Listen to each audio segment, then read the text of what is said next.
ang seguridad ng Korean community at maglalagay din umano ng Korean Assistance Desks.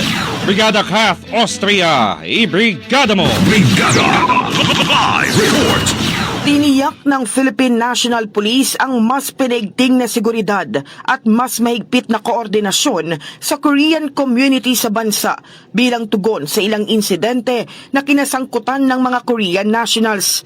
Ayon kay PNP spokesperson Brigadier General Jean Fajardo, nagkaroon ng pagpupulong sa pagitan ng PNP, Korean Representative at ng Presidential Anti-Organized Crime Commission upang talakayin ang mga isyong ito. Ipinresenta rin ng PNP sa mga kinatawan ng Korean community ang datos hinggil sa mga naitalang insidente at tiniyak na hindi ito binabaliwala ng mga otoridad. Kabilang dito ang traffic accidents, robbery at alarms and scandals. Ngunit karamihan anya dito ay natugunan na. Naaresto ang mga suspect at patuloy ang investigasyon sa iba pang kaso. Sinabi ni Fajardo, tututukan nila hindi lamang ang seguridad ng Korean community, kundi maging ang mga lugar na may mataas na bilang ng Korean visitors at residents.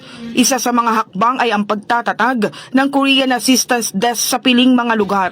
Nauna nang naglagay ng Assistance Desk ang PNP sa Binondo sa Maynila, isang kilalang destinasyon naman sa mga Chinese nationals.